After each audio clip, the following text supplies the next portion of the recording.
Bien, en esta mañana vamos a ver la palabra de Dios. Un profesor preguntaba si tú celebras tu cumpleaños, dice, ¿por qué no celebrar el día que nuestro Señor Jesús nació?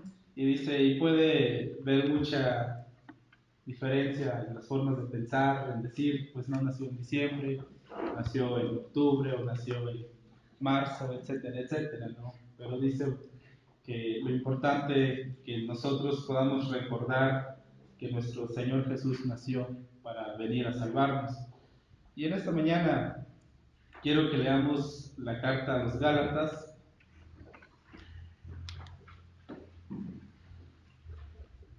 Vamos a citar otros versículos, pero nuestra base para esta mañana va a ser Gálatas 4, del 1 al 7.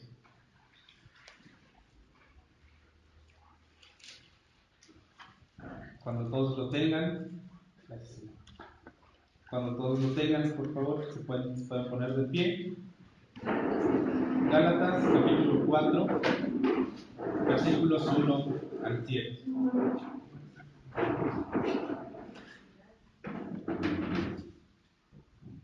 Gálatas,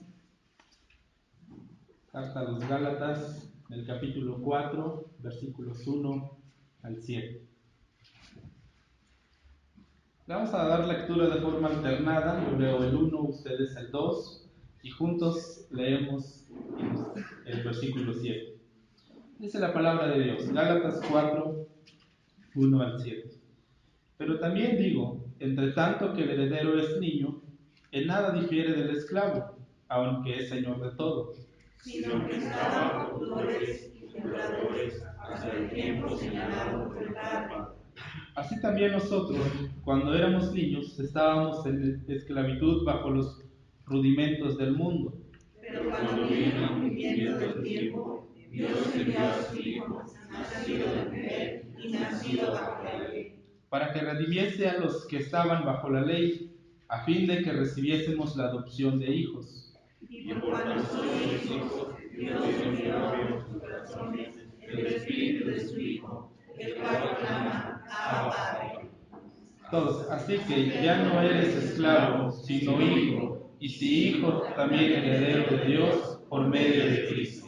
Amén. Vamos a orar. Padre, gracias por tu palabra.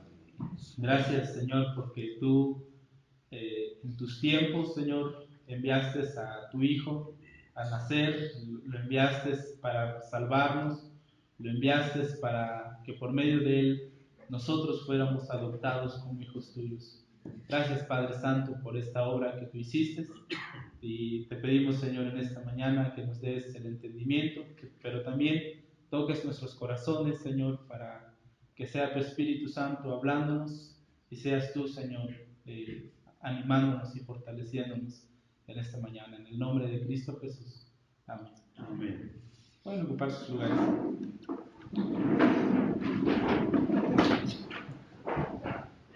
En estos tiempos que Jaciel está creciendo, que acaba de cumplir 3 años el 8 de diciembre, me he dado cuenta de muchas cosas, ¿no? Él por lo regular ya sabe pedir las cosas, y estaba pensando, en una ocasión que fui con él a una tienda, me dice que quería unas sabritas, unas papas, y yo le dije sí, y lo compramos, y se lo di, y entonces él venía ahí muy contento, ¿no? Con sus papas comiendo, y le digo, oye, Jaciel, invítame uno, ¿no? Y dice, no. Y luego le digo, oye, pero yo te los compré, ¿por qué no me invitas uno? Y dice, bueno, y agarra, pero los agarra la bolsa y lo agarra de abajo, ¿no? Para que tu mano o mi mano no entrara y no pudiera agarrar lo suficiente, ¿no? Sino solo pudiera agarrar uno. Y entonces lo agarra de abajo, y cuando tú metes la mano, pues no puedes jalar, ¿verdad? Porque los tiene agarrados todos de abajo. Entonces eso es muy natural muchas veces en los niños o aún en nosotros como personas, porque por lo regular no somos tan generosos o no solemos compartir con los demás lo que tenemos. Entonces la generosidad es algo que se aprende. Y en esta mañana, hermanos, lo que vamos a estar viendo es la generosidad del Padre, la generosidad de Dios, no solo al enviar al Hijo, sino en todo el ámbito. Aun cuando Dios dio su ley al pueblo de Israel, Dios estaba siendo generoso. Al dar a su Hijo, Dios fue generoso. Al poner el Espíritu Santo en nosotros, Dios está siendo generoso. Y al adoptarnos como sus hijos, también es Dios mostrando su generosidad con cada uno de nosotros. Y bien, la carta a los Gálatas, entendiendo un poco el contexto, ustedes si lo han leído, si han leído una Biblia de estudio, la carta a los Gálatas, hermanos, o la iglesia de Galacia, estaba pasando por un problema muy serio, porque ellos habían comenzado bien. Pablo les dice, ustedes comenzaron bien, recibieron la fe con mucho entusiasmo, recibieron la fe con mucho amor, empezaron a caminar bien. Dice, pero ¿quién nos engañó? Gálatas insensatos, ¿no? ¿Quién les dijo que por las obras de la ley podemos agradar a Dios? ¿Quién les dijo que por las obras nosotros podemos acercarnos a Dios? Dice, ustedes comenzaron bien, iban bien en su fe, pero ahora alguien los ha engañado. Incluso el apóstol Pedro estaba siendo influenciado por los judaizantes y entonces Pablo dice que tiene una discusión con Pedro por estos asuntos. Y entonces Pablo predicaba un evangelio, no de libertinaje, sino un evangelio que libera de la esclavitud del pecado. Un evangelio que nos libera. Y por eso en esta mañana la base es Gálatas 4, 1 al 7. En esta parte, hermanos, podemos ver cómo Dios es tan generoso con las personas. Porque dice, pero también digo, entre tanto que el heredero es niño, en nada difiere del esclavo, aunque es señor de todo, sino que está bajo tutores y curadores hasta el tiempo señalado por el Padre. Así también nosotros, cuando éramos niños, estábamos en esclavitud bajo los rudimentos del mundo. En esta parte, en estos primeros 3 versículos, lo que Pablo está diciendo a la iglesia es que la ley servía como un maestro. La ley que Dios había dado a Israel servía como un guía nada más. Pablo les dice, no es en sí la ley que nos va a salvar. Si leemos el capítulo 3, versículos 10, el versículo 10 del capítulo 3 dice, porque todos los que dependen de las obras de la ley están bajo maldición, pues escrito está, maldito todo aquel que no permaneciere en todas las cosas escritas en el libro de la ley para hacerlas, y que por la ley ninguno se justificará con Dios. Es evidente, porque el justo por la fe vivirá, y la ley no es de fe, sino que dice, el que hiciera estas cosas vivirá por ellas. Entonces Pablo les está diciendo, hermanos, no se engañen. Por tus obras o por las obras de la ley, ningún ser humano, nadie podrá agradar a Dios. Porque la ley no es de fe, sino de obras. Y el escritor de Hebreos 11 dice que sin fe es imposible agradar a Dios. Entonces es necesario, hermanos, acercarnos con fe. Y es necesario que nosotros entendamos en esta mañana cómo está nuestra vida, cómo está nuestra actitud al acercarnos a Dios, cómo es que nosotros pensamos que Dios nos va a aceptar. Si decimos, es que no quiero ir a la iglesia o no quiero acercarme a la congregación porque no he hecho cosas buenas, pues hermano, nadie puede hacer cosas buenas.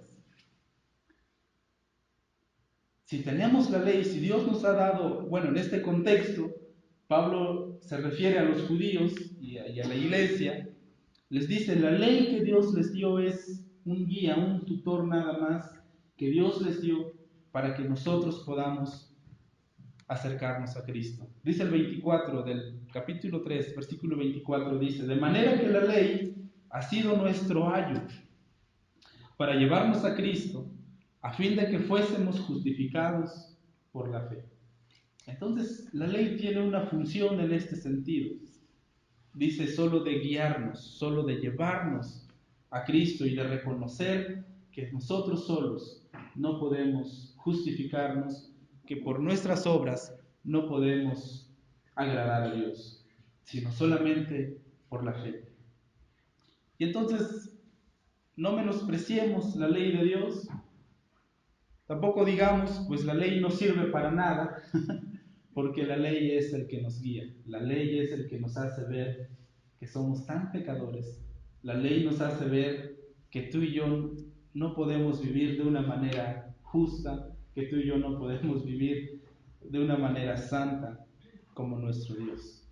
Entonces la ley nos fue dada para hacernos ver que estamos mal, que somos pecadores.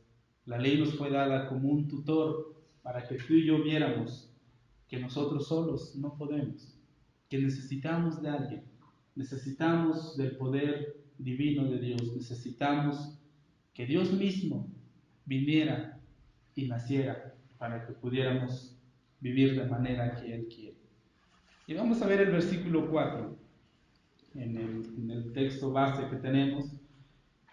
Dice, pero cuando vino el cumplimiento del tiempo, Dios envió a su Hijo, nacido de mujer y nacido bajo la ley, para que redimiese a los que estaban bajo la ley, a fin de que recibiésemos la adopción de hijos. Bien.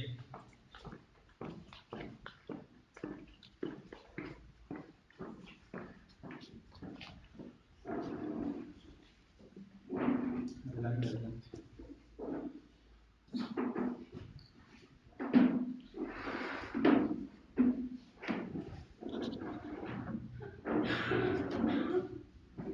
Estamos en la carta de los Gálatas, en el capítulo 4, versos 1 al 7. Entonces, el versículo 4 y 5, Pablo les dice, pero la ley nos fue dado como guía, la ley nos fue dado como un tutor.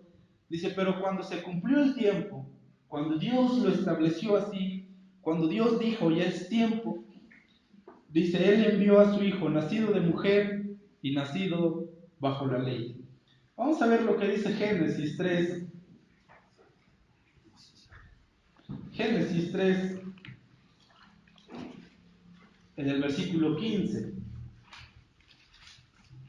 Génesis 3, en el versículo 15. ¿Alguien lo quiere leer de la congregación, por favor? Pondré enemistad entre ti y la mujer, y entre tu simiente y la simiente tuya. Esta te herirá en la cabeza y tú le herirás en el calcañar. Gracias. Desde aquí, hermanos, Dios está diciendo que iba a enviar a alguien. Dios establece aquí una esperanza para el hombre. Después de que el hombre pecó, después de que el hombre cayó en pecado, después de que el hombre comió de la fruta que Dios le había dicho que no comiera, Dios le da una esperanza. Antes del pecado, antes de que el hombre desobedeciera a Dios, el hombre tenía una comunión con el Señor, el hombre se acercaba a su Creador sin vergüenza, sin nada que él pudiera temer. Pero después de que ellos comen del fruto, ellos se esconden de Dios, se alejan de Dios, se echan la culpa el uno al otro. ¿No? El hombre dice, la mujer que tú me diste, y la mujer dice, pues la serpiente me engañó. Y entonces vemos las relaciones que tenían las personas se rompen. La relación con su Creador, la relación entre ellos mismos con su prójimo, la relación consigo mismo, o sea, con la misma persona, y la relación con la naturaleza. Se rompen estas cuatro relaciones y entonces empiezan el problema, empiezan las dificultades, pero Dios le da una esperanza al hombre. Dios, en esta parte de Génesis 3:15, dice, voy a poner enemistad entre tu simiente y la simiente de la mujer. Un descendiente de la mujer va a aplastar tu cabeza y tú le vas a herir el talón.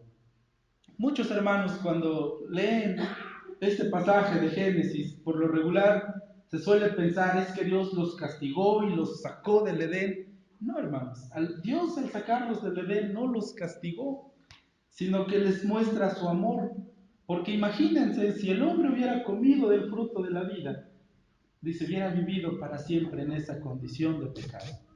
Y entonces Dios, al sacar al hombre del jardín, no es un castigo, sino es un acto de misericordia que Dios tiene para con la humanidad. Dios muestra su misericordia quitándolo de ahí, porque Dios le da una esperanza de que va a venir un descendiente, alguien que va a nacer de la mujer. Y es interesante porque Dios dice un descendiente de la mujer. No le dice a Adán un descendiente tuyo, Adán. ¿Se dan cuenta? Dice un descendiente de la mujer. Y ahora vamos a ver Lucas. Creo que hace 8 días veían el Evangelio de Lucas. Y hoy vamos a ver también en el capítulo 2 de Lucas. Perdón, en el capítulo 1. Lucas capítulo 1, 26 al 38. Vamos a ver lo que acontece en esta historia. Dice, ustedes me siguen con su vista. Lucas capítulo 1, versículos 26 al 38. 38. 1, Lucas, Evangelio de Lucas, en el capítulo 1, versículos 26. Dice, al sexto mes, el ángel Gabriel fue enviado por Dios a una ciudad de Galilea llamada Nazaret, a una virgen desposada con un varón que se llamaba José, de la casa de David, y el nombre de la virgen era María. Y entrando el ángel en donde ella estaba, dijo, salve, muy favorecida, el Señor es contigo, bendita tú entre las mujeres. Mas ella, cuando le vio, se turbó por sus palabras y pensaba qué salutación sería esta. Entonces el ángel le dijo, María, no temas, porque has hallado gracia delante de Dios. Y ahora concebirás en tu vientre y darás a luz un hijo, y llamarás su nombre Jesús. Este será grande, y será llamado Hijo del Altísimo, y el Señor Dios le dará el trono de David su padre, y reinará sobre la casa de Jacob para siempre, y su reino no tendrá fin. Entonces María dijo al ángel, ¿cómo será esto? Pues no conozco varón.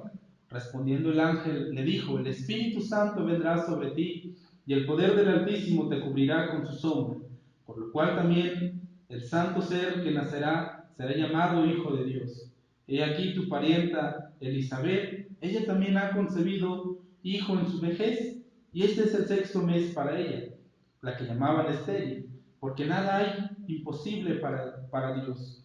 Entonces María dijo, he aquí la sierva del Señor, hágase conmigo conforme a tu palabra, y el ángel se fue de su presencia.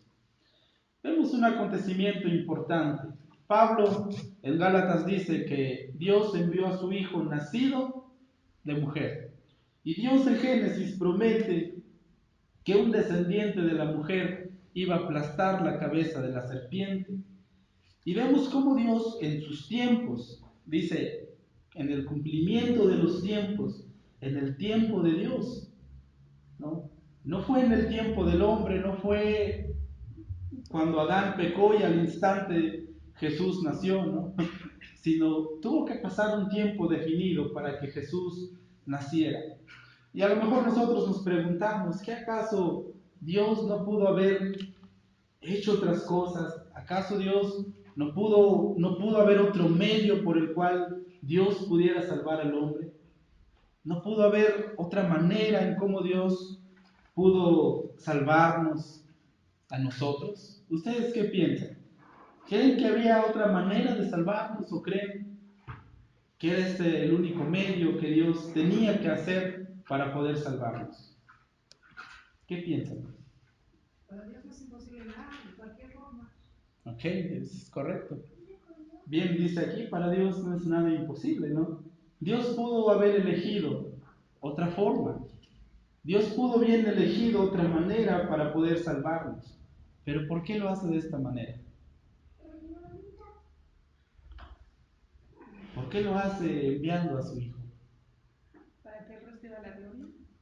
¿Ok? Porque es lo más preciado para un padre. ¿Ok? Porque Él es lo más preciado de un padre. ¿Por qué más? ¿Ustedes estarían dispuestos a dar su hijo por alguien? No.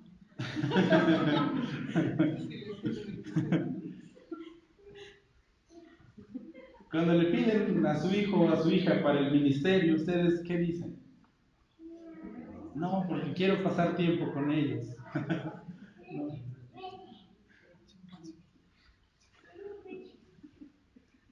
Dios no pudo usar otro medio para poder salvarnos. ¿Qué piensan ustedes? ¿O acaso Dios es un padre despiadado que dijo, pues les envío a mi hijo para que él muera por ustedes? ¿O por qué lo hace de esta manera? Por amor. Por amor. Porque ¿cómo Dios nos muestra su amor? Dice Romanos 5:8, más Dios muestra su amor para con todos nosotros, en que siendo aún pecadores, Cristo murió por nosotros. ¿Cómo Dios nos iba a decir, cómo Dios iba a expresar ese amor tan grande, esa generosidad tan grande a las personas? Si les dice, pues les voy a dar las leyes y por medio de las leyes ustedes se van a salvar. Eso sería una muestra de amor. En cierto sentido, sí. Pero no un amor tan inmenso como el que Dios tiene. Dios, saben hermanos, el amor de Dios es impresionante porque nos dice, yo te muestro mi amor, te muestro que te amo enviando a mi hijo a nacer por ti, a morir por ti, perdón. Enviando a mi único hijo para que nazca y muera por ti. Regresamos a nuestro versículo, a nuestro texto base.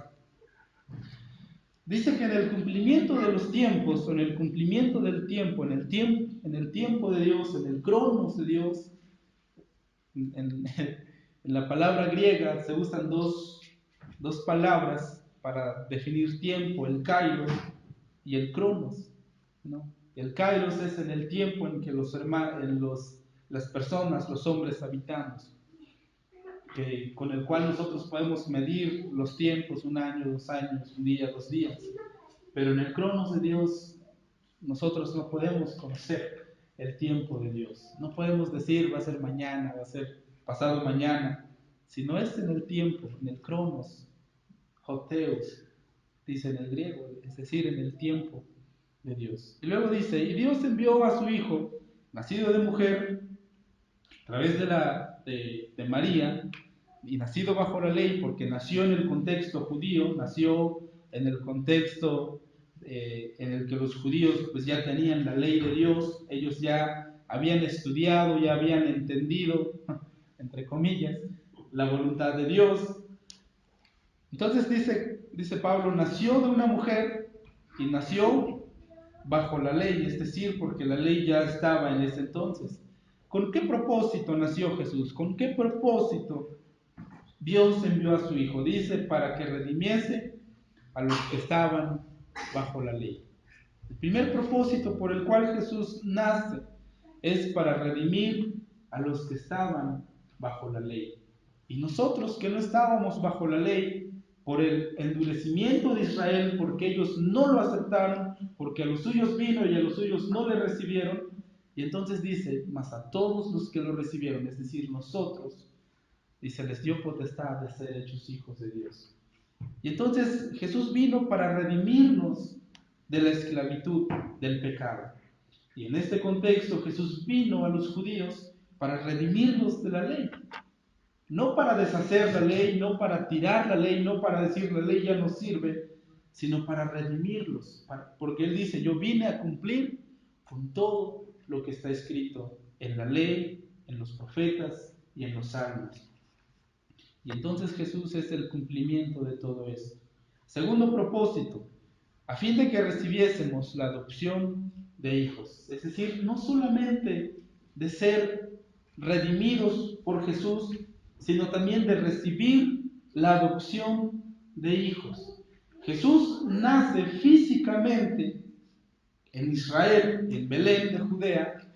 Es ahí donde Él nace físicamente, vive convive con las personas, redime a los judíos, los adopta como sus hijos, y a nosotros los gentiles también hemos alcanzado esta gracia, hemos alcanzado la salvación que Dios nos ha dado.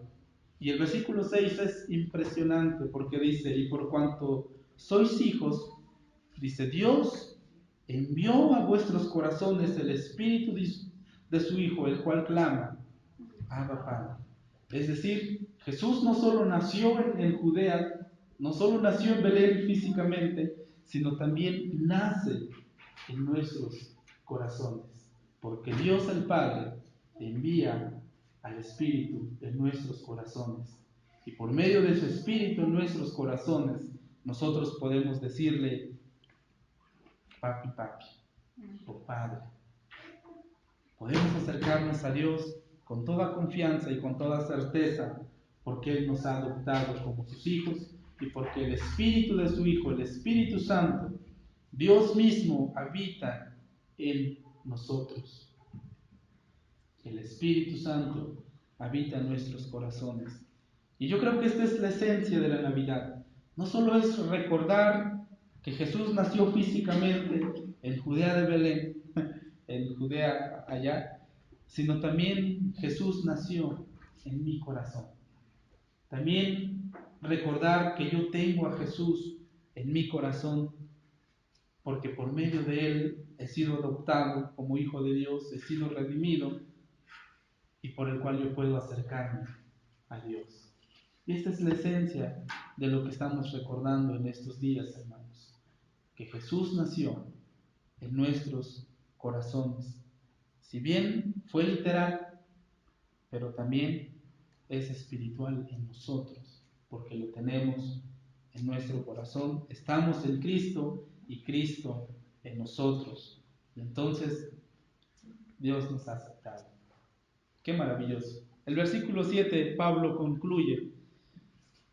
Por lo regular, Pablo hace dos conclusiones en este pasaje que estamos estudiando. La primera conclusión que él hace está en el versículo 3, cuando dice, así también nosotros, cuando éramos niños, estábamos en esclavitud bajo los rudimentos del mundo. Ahí está concluyendo su argumento desde el capítulo 3, y ahí aterriza lo que él está diciendo en todo el capítulo 3. Y en esta parte, Pablo en el versículo 7 concluye lo que está diciendo en los versículos 4, 5, 6 y el 7. Dice, así que, hermano, dice, ya no eres esclavo, sino hijo. Dice, y si tú eres hijo, también eres heredero de Dios por medio de Cristo. Qué maravilloso es recordar el nacimiento de Jesús, porque recordar el nacimiento de Jesús nos hace recordar que Jesús nació en nuestros corazones y nos hace recordar que nosotros somos hijos de Dios, pero también somos herederos de Dios por medio de Cristo Jesús, que nació y que también nació en nuestros corazones. Impresionante. No sé cómo te sientas durante estos años, no sé si hiciste bien, si hiciste mal, si seguiste pecando en tu conciencia, si seguiste haciendo cosas malas, si seguiste odiando, si seguiste guardando rencor, si no has perdonado a tu hermano o a tu prójimo, si sigues en desobediencia, si sigues en cosas que tú sabes que están mal. Hoy o en esta mañana es el momento de que tú recuerdes y tú digas, yo he entregado mi vida al Señor. Y tú digas, Jesús ha nacido en mi corazón. Pero a lo mejor el pecado, a lo mejor otras cosas que como personas nos atraen, o el enemigo nos hace sentir culpables, el enemigo nos hace sentir que no valemos, que no servimos para nada, o que no es posible el cambio en nosotros porque seguimos haciendo lo mismo.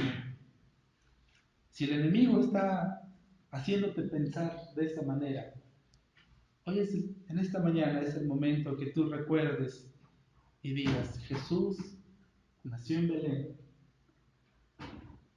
pero también Jesús nació en mi corazón. Si tú no tienes a Cristo en tu corazón, en esta mañana, la invitación del Padre, la invitación de Dios es para ti.